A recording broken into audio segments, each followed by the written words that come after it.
Camaradas, bem-vindos a mais um vídeo de algoritmos básicos. Nesse vídeo eu vou falar sobre a manipulação de arquivos, tanto arquivos de texto quanto arquivos binários. E para poder explicar essa manipulação de arquivos, eu vou utilizar exemplos na linguagem C. Mas se você quiser utilizar outra linguagem de programação, como Python, Java, também existem funções para manipulação de arquivos de texto e arquivos binários nessas linguagens. Então vamos lá. Olha só, até o momento, toda a codificação que eu apresentei para vocês utilizava a entrada através do teclado e a saída através da tela. Entretanto, a entrada e a saída ela também pode ser realizada através de um arquivo. Mas o que é um arquivo? O arquivo ele é um conjunto de dados armazenado em um dispositivo não volátil, como o disco rígido, um pendrive, um cartão de memória, né, que quando o meu programa termina de executar ou até quando eu desligo o meu computador, os dados que estão gravados naqueles arquivos, né, não são perdidos. A manipulação de arquivos pode envolver diferentes dispositivos de armazenamento e, consequentemente, diferentes sistemas de arquivos. E para facilitar a vida do programador, a linguagem C utiliza o conceito de fluxo de dados. Todos os diferentes sistemas de arquivo vão se comportar da mesma maneira quando manipulados como um fluxo contínuo de dados. Os dados eles podem ser manipulados em dois diferentes tipos de fluxo: fluxos de texto e fluxos binários. Fluxos de texto são fluxos compostos por sequências de caracteres, os quais são utilizados na manipulação de arquivos de texto.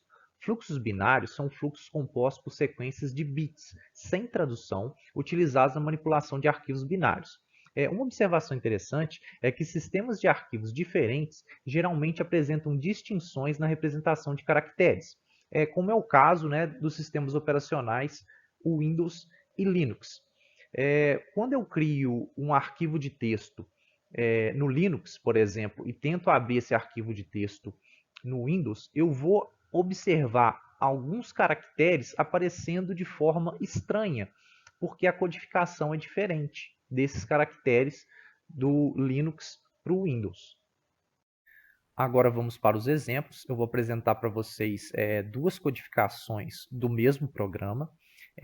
Em uma das codificações eu manipulo um arquivo de texto e na outra codificação eu manipulo um arquivo binário. Eu escrevi as codificações no Replit e eu vou compartilhar, né, o link para essas codificações na descrição do vídeo. Tá? Então vamos começar com a manipulação de arquivo de texto. Tá? Quando eu trabalho com um arquivo de texto, né, depois esse arquivo de texto eu consigo abri-lo em um editor de texto como o bloco de notas, por exemplo, tá? E ver e entender o conteúdo. Eu vou explicar aqui a codificação rapidamente e as funções que eu utilizei. Tá? Então, olha só, a primeira coisa que eu faço é incluir o stdio.h, né, para poder utilizar o printf e o scanf, e também as funções de manipulação de arquivo. Incluir o stdlib.h para poder utilizar a macro null.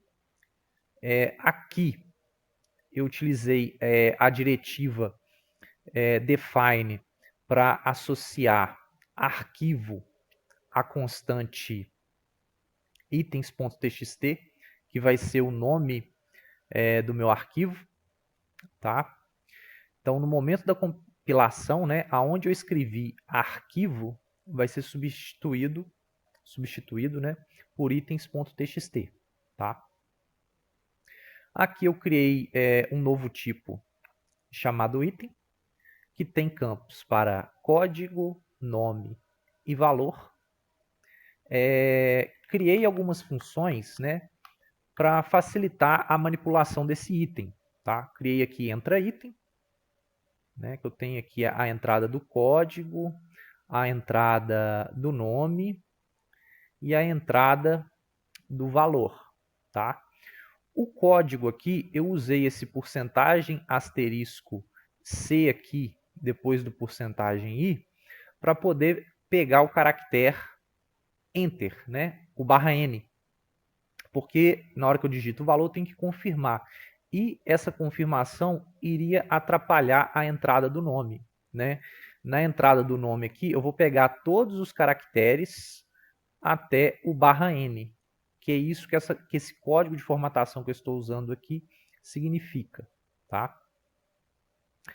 Aí eu tenho aqui mostra item, né?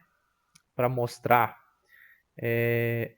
os dados de uma variável do tipo item, passada como argumento dessa função na chamada, né? Ele vai mostrar.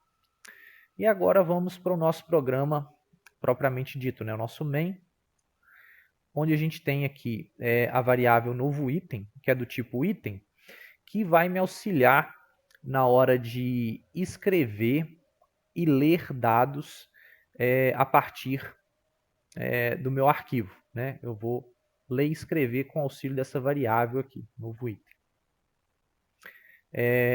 Eu tenho aqui, né, um ponteiro para o fluxo de dados, né, para eu poder manipular o meu arquivo, que vai receber, né, o retorno da função fopen, né? A função fopen, ela tem dois argumentos. O primeiro argumento aqui, que eu escrevi arquivo, é o nome do arquivo ou o caminho, né, que é o nome completo para o arquivo. Se eu usar só um nome, né, igual eu estou utilizando aqui o nome itens.txt, esse arquivo aqui ele tem que estar na pasta do meu projeto.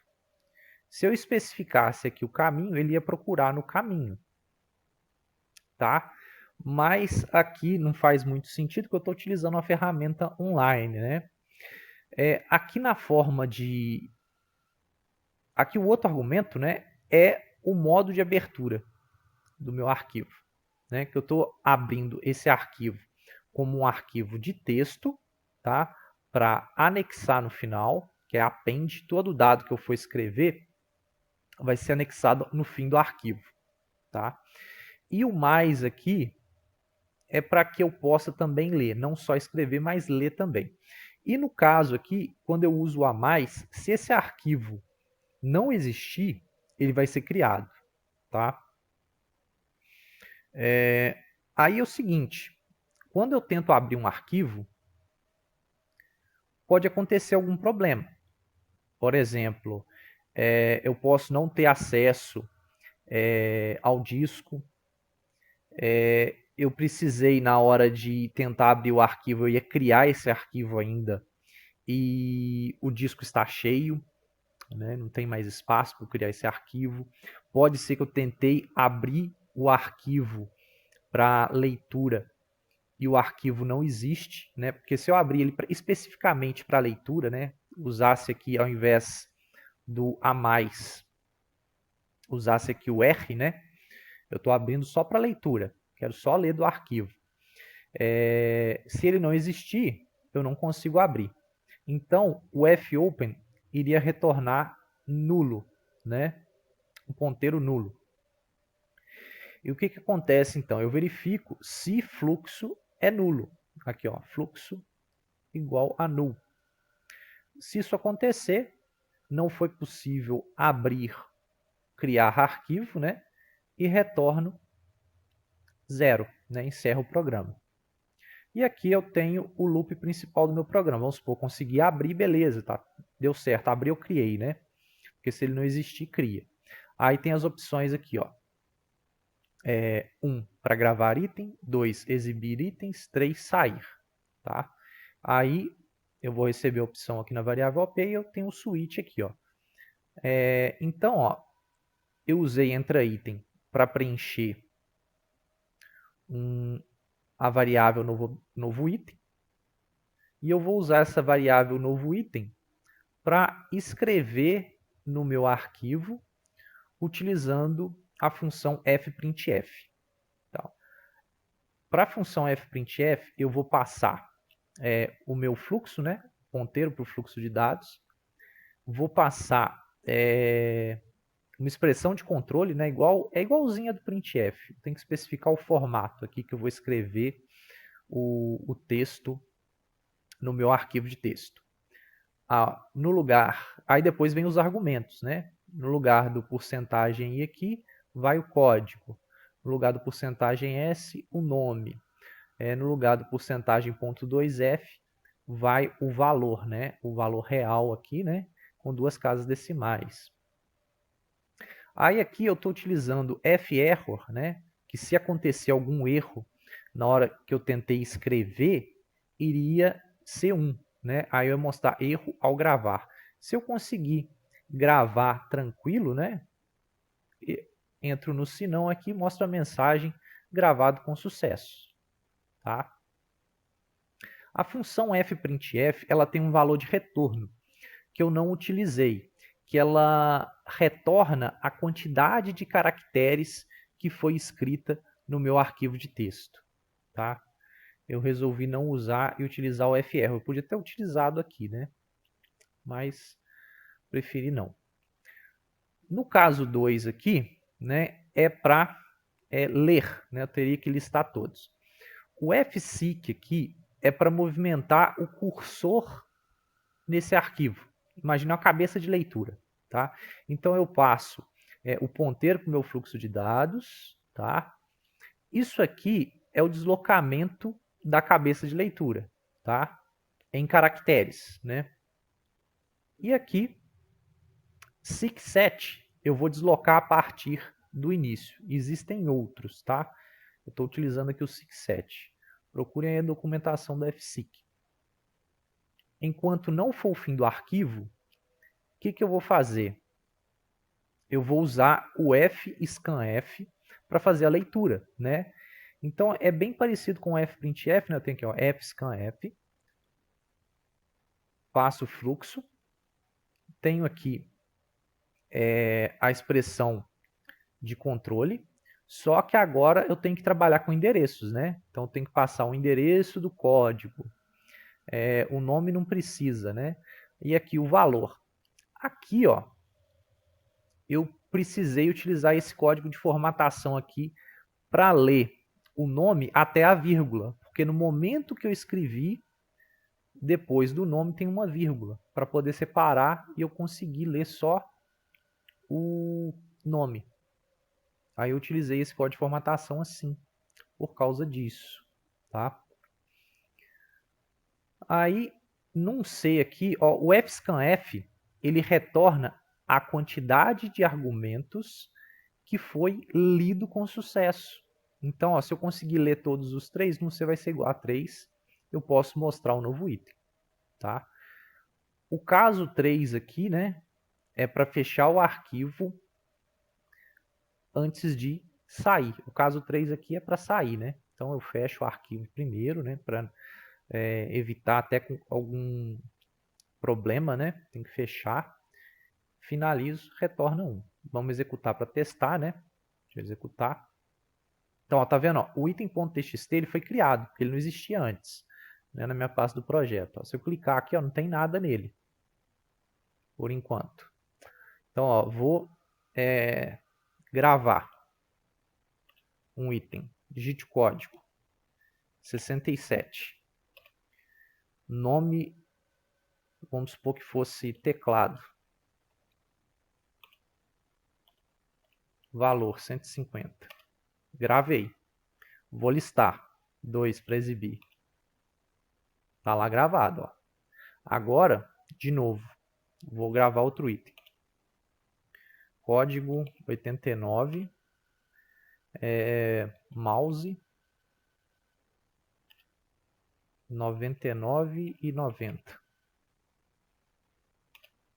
Vou exibir. Então, ó, vou sair do meu programa, vou encerrar. Agora eu vou aqui no itens.txt, ó. Consigo visualizar e entender o conteúdo tranquilamente. Se eu executar de novo meu programa, né, deixa eu executar aqui de novo, vou mandar exibir, ó. Consegue exibir os itens que estão no meu arquivo. E eu consigo inserir mais, né? Código 23 monitor 350. Eu vou exibir. Vou sair agora, 3 sair. Então eu consigo visualizar, tá? Agora, vamos para a manipulação de um arquivo binário, tá? Então deixa eu vir aqui e vou em bin file, que eu chamei.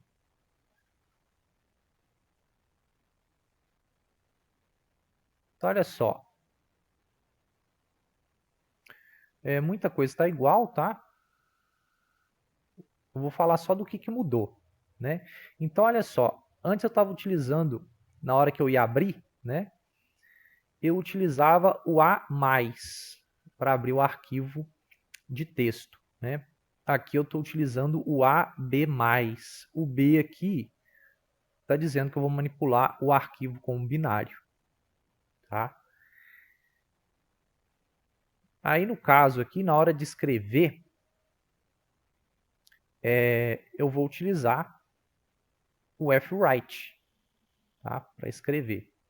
Aí o que eu passo? O primeiro argumento aqui é o endereço do bloco de dados, né, que eu quero escrever no meu arquivo, né? Porque, por exemplo, poderia ser um vetor de itens. Aí eu passo o endereço do início, né, desse vetor de itens. Então eu estou passando aqui o endereço do novo item, porque eu quero escrever só aquele novo item. Aí eu passo aqui size of novo item, poderia ser size of item, né, o tipo item, aqui dentro. E aqui a quantidade de elementos que eu quero escrever, que é um só. Né? E por último aqui, o ponteiro para o meu fluxo de dados, né? O fluxo de bits aqui no caso. Então, ó, fwrite, primeiro parâmetro, o endereço do bloco. Depois, o tamanho de cada item, né? De cada elemento nesse bloco. E aqui a quantidade de elementos, tá? Se acontecer um erro, erro ao gravar, caso contrário, gravado com sucesso. Agora, para poder ler, né, eu vou utilizar o fread. O fread aqui, né, eu passo aqui primeiro o bloco aonde eu vou colocar o dado que vai ser lido, tá? Então o endereço do bloco onde eu vou colocar o dado que vai ser lido.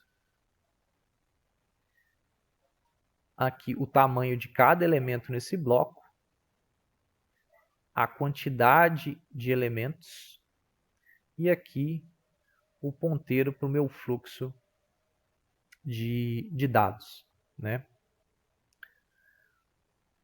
Aí aqui, ó, se num C for igual a C, mostra novo item. Porque é o seguinte, o fread, ele retorna a quantidade de elementos que foi lida com sucesso. O fwrite, né, não lembro se eu comentei, ele retorna a quantidade de elementos que foi escrita com sucesso. Eu poderia ter utilizado o retorno do fwrite aqui nesse C também, ó, tá? Eu poderia ter feito assim, quer ver? Eu vou colocar aqui int num C, para ficar igual tá lá embaixo. Recebe fwrite. Aqui eu vou apagar isso aqui, vou escrever num C diferente de 1. Porque aqui está a mensagem primeiro, erro ao gravar, né? Num C igual a 1 seria gravado com sucesso, tá? Aí eu vou testar isso aqui agora, deixa eu colocar para executar. Vamos colocar aqui para gravar um item. Código 34, teclado, valor 98,56. Deixa eu exibir. Deixa eu gravar mais um item. Vamos supor que seja mouse. Vamos colocar 54,90. Vamos exibir. Exibir itens, beleza. Vou colocar aqui 3 para sair. Então, olha só, se vocês observarem aqui, ó, tem itens.bsi aqui, ó. O itens.bsi é porque foi o arquivo binário que eu criei, foi o nome que eu dei. Eu inventei essa extensão .bsi, tá? Poderia ter usado .bin, qualquer outra extensão que eu decidi, porque o arquivo é binário mesmo, né? Aí, se eu tentar observar o conteúdo desse arquivo, né, do item.bsi, vai aparecer uma série de caracteres, né, estranhos, porque isso é uma sequência de bits e eu estou tentando usar o editor de texto para visualizar o conteúdo. A mesma coisa aconteceria, né, com o executável do meu programa, que aparece uma série de caracteres aqui que não são decifráveis, né? Vamos dizer assim, porque está pegando a sequência de bits e tentando mostrar como um caractere. Tá? Basicamente era isso que eu tinha para falar sobre manipulação de arquivos, né? Até a próxima!